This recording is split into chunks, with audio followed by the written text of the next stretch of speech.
a casino scam so powerful it crushed roulette tables across Europe. It's the summer of 1973 in Deauville, a glamorous French resort where the wealthy gather to gamble, sip champagne, and flaunt their fortunes. But beneath the glittering lights and luxury, something was about to unfold that would shake every casino on the continent. It's the summer of 1973 in Deauville, a beautiful French resort known as a playground for the wealthy and the powerful. This is a place where the rich come to gamble, drink champagne, and show off their money. Inside the casino, the chandeliers shine like golden suns, and the air smells of cigars, perfume, and expensive liquor. On this night, roulette wheels spin in every corner. Coins clink, chips stack high, and fortunes are made and lost in seconds. But behind all that glitter and noise, something very unusual is happening. A small woman with short black hair stands quietly in the room. She's not shouting, not laughing, not even watching the wheel too closely. Yet her heart is racing like never before. Everything she has dreamed of, everything she has worked for, comes down to this one night. She is not just another player in the casino. She is the mastermind of one of the most daring scams Europe has ever seen. And her weapon? Not guns, not violence, just a simple pack of cigarettes. For months, she has been planning. For months, she and her team have practiced again and again until the plan felt perfect. If it works, the casino will lose more than $1 million, an amount that in the 1970s could change lives forever. But the problem with every scam, no matter how clever, is that human weakness always finds a way in. And as history shows us, even the smartest heists often collapse not because of the plan, but because of people. To understand how this daring scam unfolded, we need to step back a year earlier, to the summer of 1972. In 1972, Deauville sparkled under the French summer Sunday. Wealth poured into the resort like endless champagne. Aristocrats lounged at the roulette tables, spending thousands just for fun. Tycoons in suits tossed money onto green felt tables as if it meant nothing. But for one young woman named Monique Laurent, life was very different. She grew up only half an hour away from Deauville, but her childhood had nothing in common with the glittering world of the casino.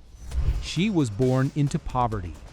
While the rich wasted money for entertainment, she barely had enough to buy a meal, let alone gamble. Yes, Monique was beautiful like a movie star. People noticed her wherever she went. But beauty alone didn't open doors for her. Opportunity never knocked. Every time she tried to step forward, life pushed her back. She wanted more than survival. She wanted revenge on a system that left her with nothing, while others lived in luxury. And then, one day, an opportunity arrived in the form of her brother. Her brother had just been hired as a croupier in a Deauville casino. A croupier is the person who spins the roulette wheel and manages the bets. It wasn't just a job, it was a golden key. Monique's brother wasn't only good at his job, he was clever in ways most people weren't.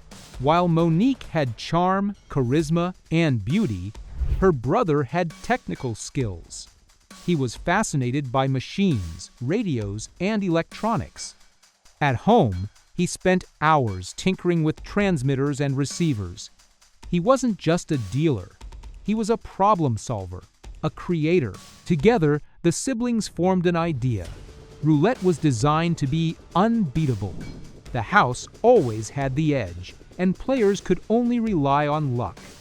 But what if they could bend the wheel to their will? What if they could control where the ball landed? That wasn't luck, it was power. And power could make them rich. The European roulette wheel has 37 pockets, numbered 0 to 36.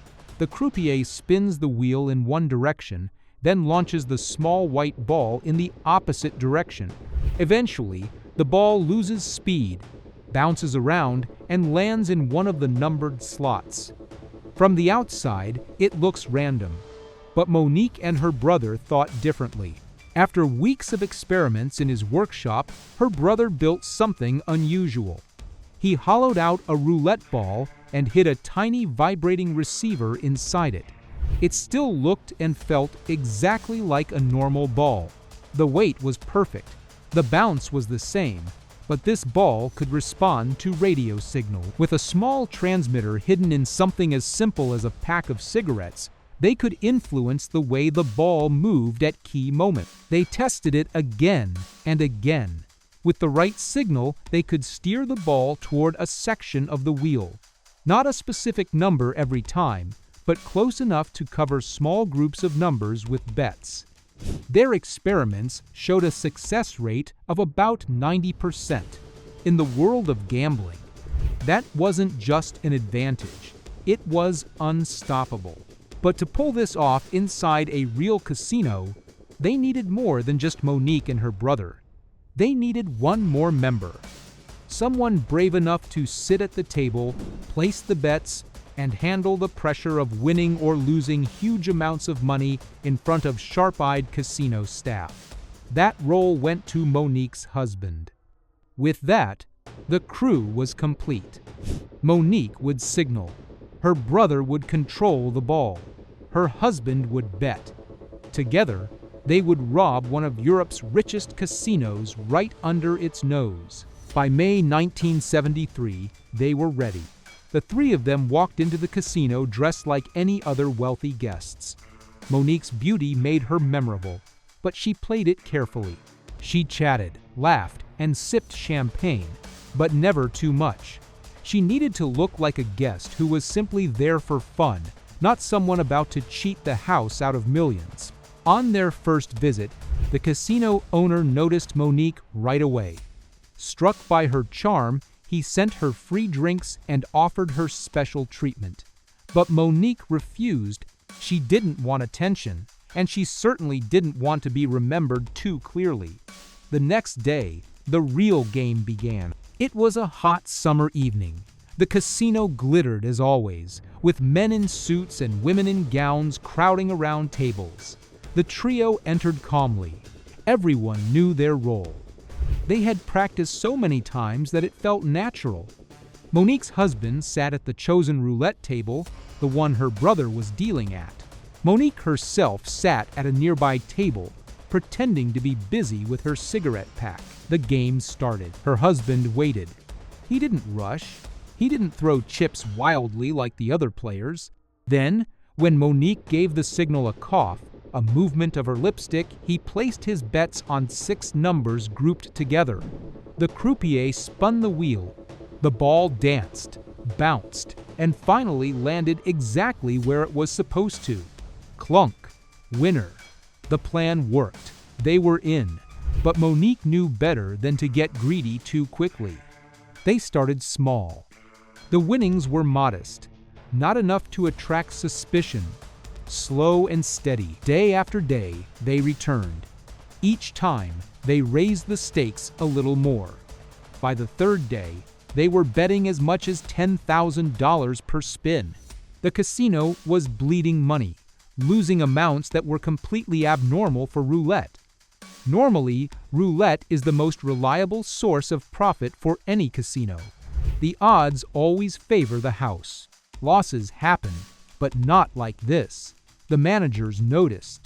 They inspected the wheel. They checked the dealer. They even brought in outside experts to make sure nothing was wrong with the equipment. Everything looked fine. The dealer, a new croupier, didn't seem suspicious either.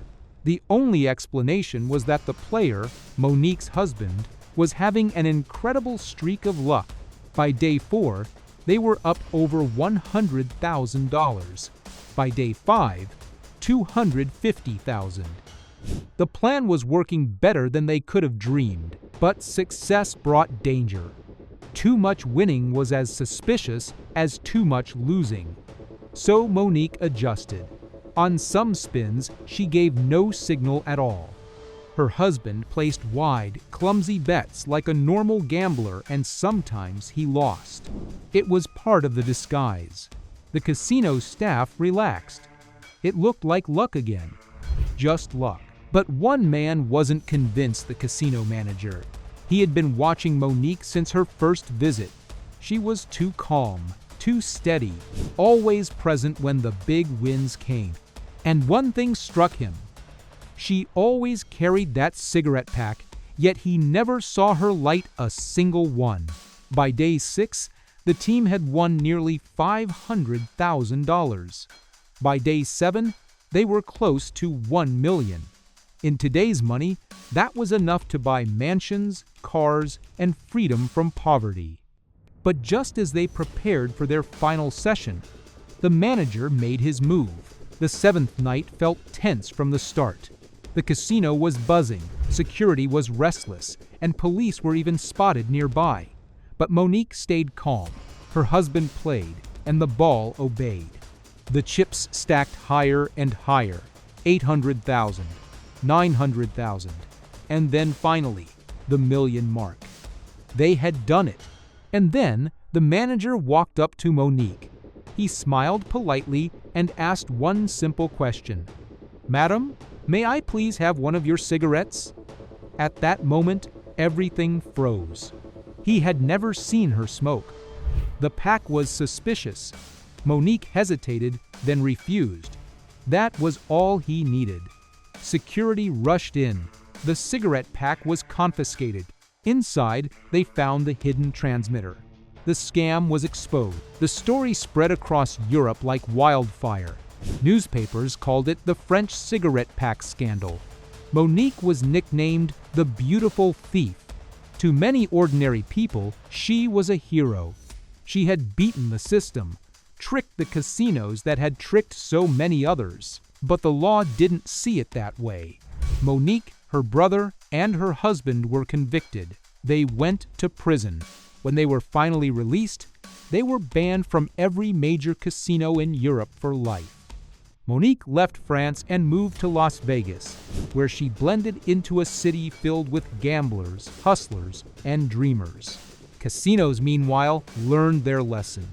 New security measures were introduced, and technology was improved to prevent similar scams. But whispers remain.